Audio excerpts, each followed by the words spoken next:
ఒక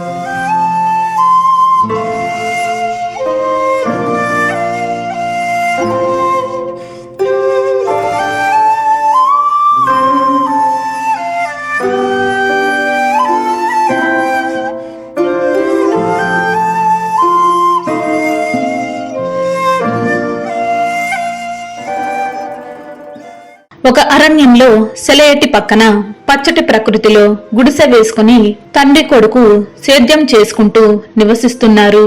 వారికి బయట మనుషులతో సంబంధం లేదు. వారి లోకం వారిది. వారు అరణ్యంలో సేద్యం చేసుకుంటూ స్వచ్ఛమైన గాలి పీలుస్తూ అడవి అంతా తిరుగుతూ అక్కడక్కడ దొరికే ఫలాలు తింటూ మనశ్శాంతిగా ఆరోగ్యంగా జీవిస్తుంటారు. అయితే అప్పుడప్పుడు చుట్టుపక్కల ఊళ్ళ నుండి మనుషులు వచ్చి కట్టెలు కొట్టుకుపోతూ ఉంటారు. శివయ్య వాళ్ళని చూసి, వారు ధరించిన రంగురంగుల దుస్తులు, వారి హావభావాలు చూసి వాళ్ళంతా చాలా ఆనందంగా ఉన్నారని, తాము మాత్రమే అడవిలో ఇబ్బందులు పడుతున్నామని భావిస్తుంటారు. అయ్యా, మన అడవిలోకి కొంతమంది బయట వాళ్ళు వస్తున్నారే, వాళ్ళని దగ్గర నుంచి చూసా. వాళ్ళు తొడుక్కున్న బట్టలు, వాళ్ళ ఒంటి రంగు, వాళ్ళ మొహాల్లో ఎంతో సంతోషం చూసా. అయ్యా, మనం కూడా వాళ్ళ మధ్య బతుకుదాం అయ్యా. మనం చూడు, మన మొహాలు చూడు, ఒక అందం లేదు, ఒక ఆనందం లేదు. ఎప్పుడు చెట్టు పుట్ట మధ్యలో జీవితం, ఏకాగ్గా బతకాల్సి వస్తుంది. అయ్యా, మనం కూడా వాళ్ళ మధ్యకి పోదాం అయ్యా. నాయనా శివయ్య, దూరపు కొండలు నున్నగా ఉంటాయిరా, దగ్గరికి వెళితే అంతా ఒడిదుడుకులుగా ఉంటుంది నాయన. బయట కనిపించేది అంతా నిజం కాదురా. వద్దు నాయన, ఇక్కడ మనం బాగానే ఉన్నాంగా. వెళ్ళి తినటానికి ఏమైనా పండ్లు తీసురాపో. ఆ తండ్రి వద్దు నాయనా, బయట కనిపించిందంతా నిజం కాదు అని ఎంత చెప్పినా కొడుకు వినేవాడు కాదు. రాత్రుళ్ళు పడుకుని కూడా బయట వాళ్ళు ఎంతో హాయిగా సంతోషంగా ఉన్నారని, తామే అడవిలో ఆకుల మధ్య జంతువుల మధ్య జంతువులుగా బతుకుతున్నామని భావించేవాడు. ఒకరోజు ఒక కారు అడవిలోకి వచ్చింది. అందులో నుంచి ఇద్దరు వ్యక్తులు కిందకి దిగారు. వెంటనే శివయ్య చెట్టెక్కి వాళ్ళు మాట్లాడుకునేవి వినసాగాడు. అరే శేషు, ఈ ₹1,00,000 తీసుకో, ఆ 1,00,000 నేను తీసుకుంటాను. ఆహా, మన జీవితం ఎంత ఆగుందిరా. ఇంతవరకు మూడో కంటికి తెలియకుండా లక్షలు సంపాదించాం. పద, కారెక్కు, ఇవాళ ఏరే ఇంటికి పోదాం. అలా వాళ్ళు ఒక అందమైన వాహనంలో వచ్చి ఏదో పంచుకొని తాము ఆనందంగా ఉన్నామని చెప్పుకునే మాటలు శివకు అడవి నుంచి జనాల మధ్యకు వెళ్లాలన్న కోరికను మరింతగా పెంచాయి. ఒకరోజు రాత్రి తండ్రి నిద్రలో ఉండంగా శివయ్య చప్పుడు కాకుండా లేచి ముందే సిద్ధం చేసుకున్న ప్రణాళిక ప్రకారం సొరకాయ బుర్రలో నీళ్లు పోసుకుని కొన్ని ఫలాలు మూట కట్టుకుని శివయ్య అరణ్యం వదిలి జనారణ్యంలోకి బయలుదేరాడు. అలా ఎంతో దూరం నడిచాడు. ఆకలేసినప్పుడు దగ్గరలో ఉన్న చెట్టు కింద కూర్చుని తన దగ్గరున్న పండ్లు తిని తిరిగి ప్రయాణం కొనసాగించేవాడు. ఎలాగైనా నాగరిక ప్రపంచంలోని మనుషుల్లా తాను మారిపోయి వాళ్లలాగా ఆనందాన్ని అనుభవించాలి అనుకుంటూ నడవసాగాడు. అలా నడవగా ఒక ఊరు వచ్చింది. అక్కడ కొన్ని పెద్ద ఇళ్ళు, కొన్ని గుడిసెలు, పెద్ద పెద్ద శబ్దాలు, గందరగోళం. అందరి ముఖాల్లోనూ ఏదో ఉపద్రవం వచ్చి పడుతున్నట్టు ఆందోళనగా ఉన్నారు. మాసిపోయి బట్టలతో చింపిరి జుట్టుతో శివయ్యను చూడగానే ఊళ్ళో వాళ్ళు వింతగా చూడసాగారు. ఇతడి వస్త్రధారణ చూస్తే చాలా అమాయకుల్లా ఉండు. నాకేమన్నా గిట్టుబాటు అవుతుందేమో చూద్దాం. ఏమయ్యా, ఏ ప్రాంతం నుంచి వస్తున్నావు? ఇంతకు నీ దగ్గర డబ్బులు ఏమన్నా ఉన్నాయా? ఉంటే చెప్పు, వాటిని రెట్టింపు చేసే మార్గం నా దగ్గర ఒకటి ఉంది. అతడలా డబ్బులు ఉన్నాయా అని అడిగేసరికి శివయ్యకు డబ్బులెలా ఉంటాయని అయోమయంలో పడ్డాడు.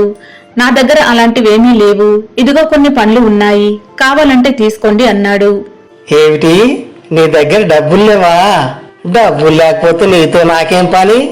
డబ్బులు లేకపోతే డబ్బు కొరగావు. అలా చెప్పి ఆ వ్యక్తి వెళ్లిపోయాడు. తర్వాత శివయ్య ఊళ్ళోకి వెళ్లాడు. అక్కడ చెట్టు కింద జనం గుమిగూడి ఉన్నారు.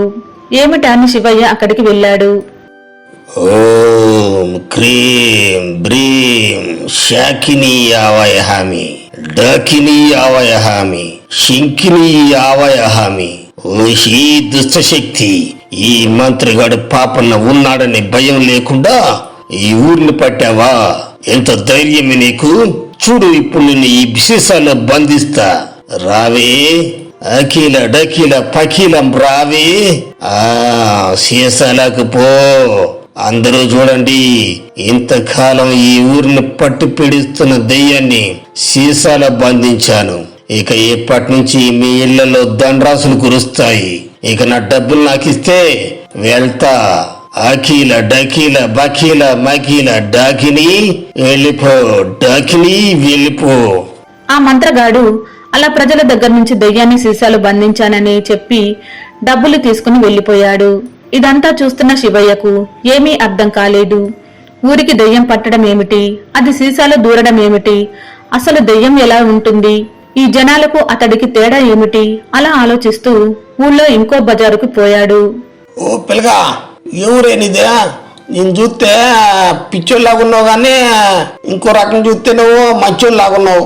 నువ్వు నా దగ్గర పని చేస్తే నీకు డబ్బులు ఇస్తా, మళ్ళా అన్నం కూడా పెడతా, ఉండటానికి చోటు కూడా ఇస్తా. కానీ మొదట నువ్వు నమ్మకంగా ఉండాలి. మరి 2 రోజులు డబ్బులు లేకుండా పని చేస్తావు, మరి అది నీకు పరీక్ష. ఇక్కడ అందరం అట్నే పని చేసిన వాళ్ళం, ఎవరిని ఏమంటే నమ్మలేంగా. నువ్వు నిజంగా కట్టపడు అయితే నీకు మంచి భవిష్యత్తు ఉంటుంది పిల్లగా. పా, పనికి పోదాంపా, నీకు బో పెడతా. అలా ఆ వ్యక్తి శివయ్యకు పని ఇస్తా అని చెప్పి తనతో తీసుకుపోయి అమాయకుడైన శివయ్యతో గొడ్డు చాకిరీ చేయించాడు.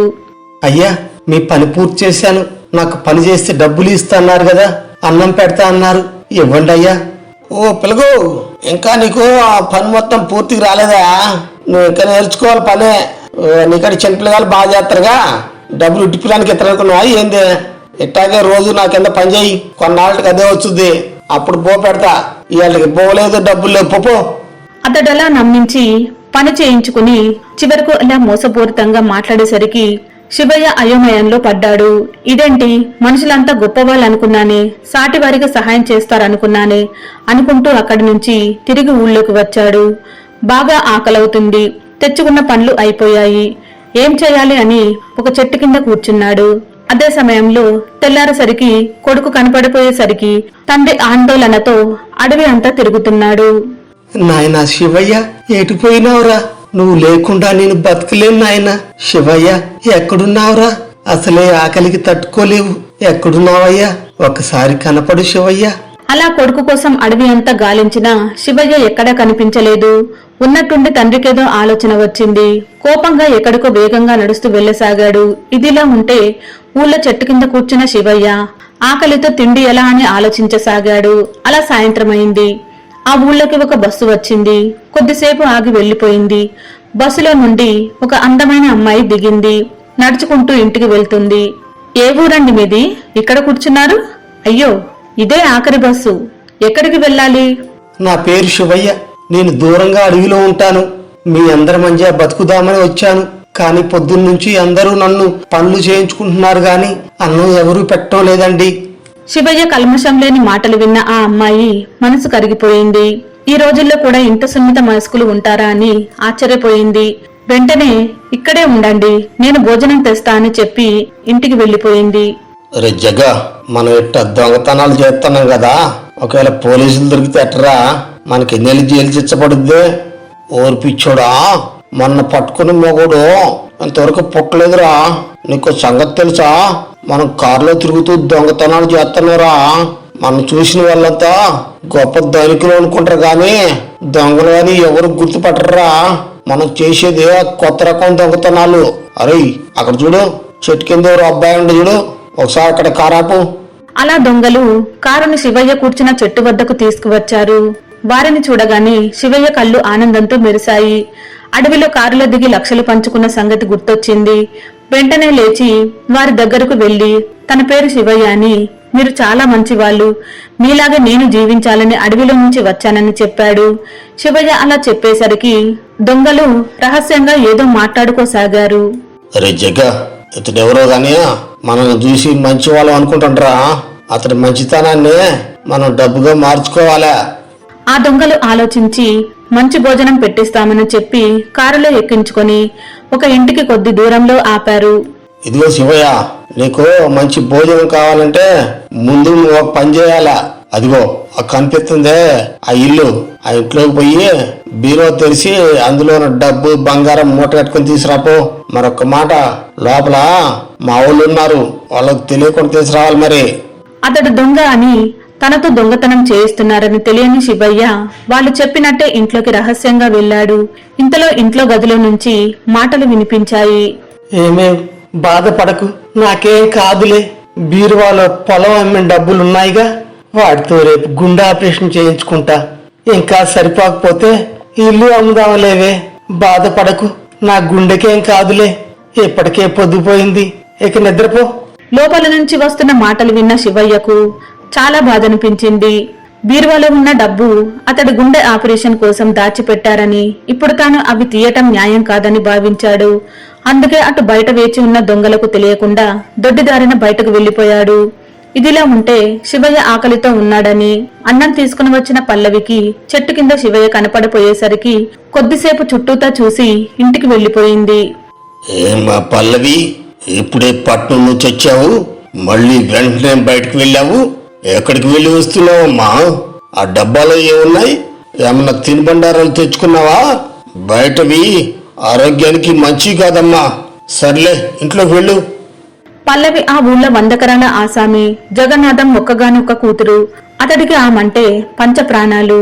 అయితే ఊళ్ళో ప్రజలు మాత్రం పక్కవారి నెత్తిన చేతులు పెట్టి పైకొచ్చాడని జగన్నాథం గురించి చెప్పుకుంటారు. ఇప్పుడు శివయ్యకు అన్నం ఇద్దామని వెళ్లి వస్తే తండ్రి మందలించేసరికి మౌనంగా ఇంట్లోకి వెళ్లిపోయింది. అయితే తన మనస్సు మాత్రం శివయ్య గురించే ఆలోచిస్తుంది. పాపం, అతడిది ఏ ఊరో, అన్నం తినక ఎన్ని రోజులైందో, ఉన్నట్టుండి ఎక్కడికి వెళ్ళాడు? ఇదిలా ఉంటే శివయ్యను వెతుక్కుంటూ తండ్రి అదే ఊరికి వచ్చాడు. ఊళ్ళో అడుగు పెట్టగానే కోపంతో రగిలిపోయాడు. ఓ రంగయ్య గారు, బాగున్నారా? ఎన్నాళ్ళైందండి మిమ్మల్ని చూసి. ఇప్పుడు 17 ఏళ్ల కింద పైన చూసినా మనిషి మొత్తం మారిపోయారుగా, అసలు గుర్తుపట్టకుండా అయిపోయారు. అప్పుడు ఎట్టా ఉండేవాళ్ళు, ఎట్టా అయిపోయారండి. ఇంతకు ఇప్పుడు ఆడుతున్నారు? ఇంతకు పిల్లగాడు ఆడుండు? మళ్ళీ సొంతూరులో ఉండటానికి వచ్చారా? అంతేలేండి, మనిషి ఎక్కడెక్కడ తిరిగినా చివరికి పుట్టిన గడ్డకే రావాలిగా. మరి ఇంకా నాకు పని ఉందండి, నేను పోతాను. మరి ఆ వ్యక్తి అలా అడిగేసరికి రంగయ్య పట్టించుకోకుండా వెళ్లిపోయాడు. ఇదిలా ఉంటే దొంగతనం చేయకుండా దొడ్డిదారిన బయటకు వచ్చిన శివయ్యకు సమాజం పట్ల విరక్తి పుట్టింది. తాను అరణ్యంలో ఎంత సంతోషంగా, ఎంత స్వేచ్ఛగా ఉండేవాడు. తీరా మనుషుల మధ్యకు వస్తే మోసం, దగ, కుట్రలతో జీవిస్తున్నారు. ఇక్కడ కంటే అరణ్యమే మేలు అని ఆలోచిస్తున్నాడు. అదే సమయంలో దూరం నుంచి శివయ్యను గమనించిన పల్లవి వచ్చింది. శివయ్య, నేను నీకోసం అన్నం తెచ్చేసరికి ఉన్నట్టుండి మాయమయ్యావు. ఎక్కడికి వెళ్లిపోయావు? ఉండు, ఇంటికి వెళ్లి అన్నం తీసుకువస్తాను. వద్దు అమ్మాయి గారు, ఇప్పుడు ఆకలి చచ్చిపోయిందండి. మా అడవికి నేను వెళ్ళిపోతున్నానండి. అతడి మాటలకు పల్లవి ఆశ్చర్యపోయింది. చూడటానికి అమాయకంగా మాసిపోయే గడ్డంతో ఉన్న అతడిలో ఏదో బాధ దాగి ఉందని గమనించి పక్కన కూర్చొని అసలేమైంది అని అడిగింది. ఏమని చెప్పమంటారు? నాకు ఈ జనారణ్యంలోని మనుషులు, వాళ్ళ మనస్తత్వాలు చూశాక నా కడుపు నిండిపోయింది అమ్మగారు. ఇప్పుడు నాకే ఆకలి లేదు. నేను మా అయ్య దగ్గరికి పోతున్నా. శివయ్య, నువ్వు చెప్పింది నిజం. అంత మాత్రాన సమాజమంతా మోసగాళ్లే ఉంటారనుకోవడం తప్పు. ఎంతో మంది నీతిగా బతుకుతూ నలుగురిని బతికించే వాళ్ళు ఉన్నారు. మనం ఎలా బతకాలన్నది మన చేతిలో ఉంటుంది. ముసుగు వాసన వచ్చే బురదలో కూడా కమలం స్వచ్ఛంగా ఉంటుంది. మనం కూడా అలాగే బ్రతకాలి, అంతేకాని సమాజం నుంచి పారిపోకూడదు. పల్లవి, ఇక్కడేం చేస్తున్నావమ్మా? ఎందుకు ఆ మురికి వెదగాడు? వాడికి కొంచెం దూరంగా ఉండు, లేకపోతే వాడి దరిద్రం నీకు అంటుకోగలదు. పద, ఇంటికి వెళ్దాం. రేపు నీకు ఖరీదైన కారు కొంటున్నానమ్మా. రోజు అందులోనే పట్నం వెళ్దు గాని పద. అలా ఉన్నట్టుండి జగన్నాథం వచ్చి ఉట్టి పుణ్యానికి శివయ్యను దూషిస్తూ కూతురిని ఇంటికి రమ్మన్నాడు. అదే సమయంలో కొడుకును వెతుక్కుంటూ శివయ్య తండ్రి వచ్చాడు. అక్కడ ఉన్న జగన్నాథాన్ని చూడగానే గుండె రగిలిపోయింది. నాయన శివయ్య, నా మాట వినకుండా వీళ్ళ మధ్యలోకి వచ్చావు. ఇప్పుడు నీకు అంతా బోధపడి ఉంటుంది. వీళ్ళు మనుషులు కాదు నాయన, మనిషిని బతికుండగానే పీక్కు తినే రాబందులు. పద, మన అరణ్యానికి పోదాం. తన తండ్రి శివయ్యను దూషించడం, ఇంతలో శివయ్య తండ్రి వచ్చి తన తండ్రి వైపు చూసి ఆక్రోశంగా మాట్లాడటం పల్లవికి అంతా అయోమయంగా ఉంది. ఓ రంగయ్య, ఇంకా బతికే ఉన్నావు రంగయ్య? నీ కుటుంబాన్ని చిన్న భిన్నం చేసి, నీ ఇల్లు పొలం దోచుకొని, ప్రజల్లో దొంగగా ముద్ర వేసి, ఊరు నుంచి తరిమేసినా ఇంకా తట్టుకొని ఉన్నావంటే నీ గుండె గట్టిదే. ఇతను నీ కొడుక ఒక్కడే మిగిలాడనుకుంటా. అమ్మా పల్లవి, పద ఇంటికి పోదాం. జగన్నాథం రంగయ్యను ఉద్దేశించి అలా మాట్లాడేసరికి శివయ్యకు పల్లవికి అసలక్కడ ఏం జరుగుతుందో అర్థం కాక అయోమయంలో పడ్డారు. అయ్యా, ఆ మడిసి నిన్ను అన్ని మాటలంటుంటే ఎందుకని మౌనంగా ఉన్నావే? అసలు ఆయన మన కుటుంబానికి చేసిన నాశనం ఏమిటయ్యా? నువ్వెప్పుడు మనకెవరూ లేరు, మనకు మనమే తోడు నీడా అని చెప్పావుగా. అసలేం జరిగిందయ్యా? చెప్పకపోతే నా మీద ఆన. చెప్పుతా నాయనా. ఒకప్పుడు మనది ఆ ఊరే. మనకు 50 ఎకరాల సాగు భూమి ఉంది. అప్పుడు మన కుటుంబం ఎంతో ఆనందంగా సంతోషంగా ఉండేది నాయన. అయితే మన పొలం పక్కనే ఆ జగన్నాథం పొలం ఉంది. అతడికి 50 ఎకరాల పొలం. అతడు పచ్చి దుర్మార్గుడు. ఏడాదికి 4 పంటలు పండే మన పొలంపై జగన్నాథం కన్ను పడ్డది నాయన. ఒకసారి వచ్చి నన్ను నా పొలాన్ని ఇవ్వమని అడిగాడు. రంగయ్య గారు నమస్కారం అండి. మీతో ఒక ముఖ్య విషయం మాట్లాడదామని వచ్చాను. మనిషి సగం సగం బతకూడదండి. అంటే ఏం లేదు, మీకు 50 ఎకరాలుంది, నాకు 50 ఎకరాలుంది, పక్క పక్కనే ఉన్నాయి. ఇలా సగం సగం పొలం నాకు నచ్చడం లేదు. అందుకని మీ 50 ఎకరాల పొలం నాలో కలుపుకుందామని వచ్చానండి. ధర అంటారా? ఇప్పుడు ఊళ్ళో ఎంత పలుకుతుందో అంతే ఇస్తారు. నాకు చాలా పెద్ద పెద్ద మంత్రులు తెలుసు. అది మనసులో పెట్టుకొని మాట్లాడండి. జగన్నాథం గారు, మీరు చాలా అన్యాయంగా మాట్లాడుతున్నారు. భూమి తల్లిని నమ్ముకున్నవాణ్ణి, సొంత తల్లిని నమ్ముకునేంత దౌర్భాగ్యుని కాదు. మీరు అమ్ముతానంటే చెప్పండి, నేను కొంటాను మీ పొలాన్ని. ఇక మీరు వెళ్ళవచ్చండి. అలా నేను పొలం అమ్మనని చెప్పానురా. కానీ ఆ దుర్మార్గుడు పొలం కాజేయాలని నా మీద పగబట్టి నాకు మంత్రాలు వచ్చని, చేతబడి వచ్చని ఊళ్ళో అబద్ధ ప్రచారం చేసి జనాలు నాతో మాట్లాడకుండా చేసి కళకళలాడుతున్న మన పంట తగలబెట్టించి, మన ఇంట్లో చేతబడి శక్తులు తిరుగుతున్నాయని ఇల్లు తగలబెట్టించి ఊళ్ళో నుంచి వెలగొట్టాడురా. ఇదంతా చూసి మీ అమ్మ తట్టుకోలేక గుండాకి చనిపోయింది ఆయన. అప్పుడు చిన్నోడు అయిన నిన్ను తీసుకొని ఈ అడవికి వచ్చి ఆ మనుషుల నీడ నీ మీద పడకుండా నిన్ను సాదుకుంటున్నా నాయనా. అలా శివయ్యకు జరిగిందంతా చెప్పాడు. ఇప్పుడు శివయ్యలో ఆవేశం కట్టలు తెంచుకుని వెంటనే వెళ్లి జగన్నాథం అంతు చూస్తానని ఒక కర్ర తీసుకుని వెళ్లబోయాడు. తండ్రి వారించి పైన దేవుడు చూస్తున్నాడు, ఎవరి పాపన వాళ్ళు పోతారు అని చెప్పి శాంతపరిచాడు. ఇదిలా ఉంటే పాపం శివయ్య కుటుంబాన్ని నాశనం చేశాడు. ఇంతటి నీచుణ్ణి ఇంట ఉంచడం కన్నా శివయ్యతో కలిసి అడవిలో ఉండడం మేలని ఒక లేఖ రాసి తండ్రి తల దగ్గర పెట్టి అడవికి బయలుదేరింది. పొద్దున్నే లేచిన తండ్రి తల పక్కన ఉన్న కూతురి ఉత్తరాన్ని చదివాడు. ఎంత పని చేశావమ్మా! అమ్మలేని లోటు తెలియకుండా నిన్ను పెంచాను. నీకు ఏ కష్టం రాకూడదని, నిన్ను దొరసానిలాగా ఉండాలని అక్రమంగా ఎంతో కూడబెట్టాను. ఇప్పుడు ఈ పిచ్చి తండ్రిని ఒంటరిగా వదిలి వెళ్ళిపోయావా? నిన్ను చూడకుండా ఒక్క క్షణం ఉండలేనమ్మా. అసలు నిన్ను నాకు దూరం చేసింది ఆ రంగయ్య కొడుకు కదా. వాడి కుటుంబాన్ని సర్వనాశనం చేసిన వాడికి ఇంకా బుద్ధి రాలేదు. అరే మట్టయ్య, గుర్రపడి తీరా, అడవికి పోదాం. అందరూ కర్రలు పట్టుకొని రండిరా. ఇవాళతో మిగిలిన రంగయ్య శేషం పూర్తిగా తీసివేస్తా. అలా జగన్నాథం తన కూతురిని తనకు కాకుండా చేశాడన్న కోపంతో మనుషుల్ని తీసుకుని శివయ్య ఉంటున్న అడవికి వచ్చాడు. దూరంగా శివయ్య పక్కన తన కూతురు, వెనుక రంగయ్య తనను వెక్కిరిస్తున్నట్టు కనిపించేసరికి కోపంతో ఒక కర్ర పట్టుకుని ముందుకు అడుగు వేశాడు. అయితే విధి విచిత్రమో ఏమో తెలియదు కాని ఉన్నట్టుండి ఒక పెద్ద పులి జగన్నాథం మీదకి దాడి చేసి వెళ్లిపోయింది. అందరూ ఒక్కసారిగా ఉలిక్కిపడ్డారు. జగన్నాథం కింద పడి బాధతో గిలగిలా కొట్టుకుంటున్నాడు. అతడిలో వచ్చిన మనుషులు పారిపోయారు.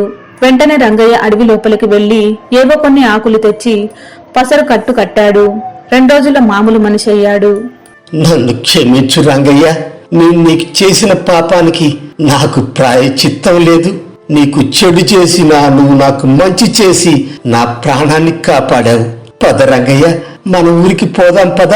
నీ దగ్గర దోచుకున్న పొలాన్ని నీకే ఇచ్చివేస్తాను, నా పొలం కూడా నీకే ఇచ్చివేస్తాను. అమ్మా పల్లవి, నీకు నచ్చినట్టు చేస్తాను తల్లి. నువ్వు ఎక్కడుంటే నేను అక్కడే. నువ్వు లేకపోతే నాకు ఈ ఆస్తి ఎందుకమ్మా? అలా జగన్నాథం చెప్పి రంగయ్య వద్ద అక్రమంగా దోచుకున్న 50 ఎకరాలు అతడికి తిరిగి ఇచ్చివేశాడు. అయితే రంగయ్య నాకు అడవిలోనే బాగుంది, ప్రకృతి వడిలోనే ఉంటా అన్నాడు. తర్వాత ఒక మంచి ముహూర్తంలో పల్లవికి శివయ్యకు జనారణ్యంలో కాకుండా అరణ్యంలో ఘనంగా పెళ్లి జరిగింది. ఇప్పుడు అందరూ ప్రకృతి ఒడిలో ఆనందంగా జీవించసాగారు.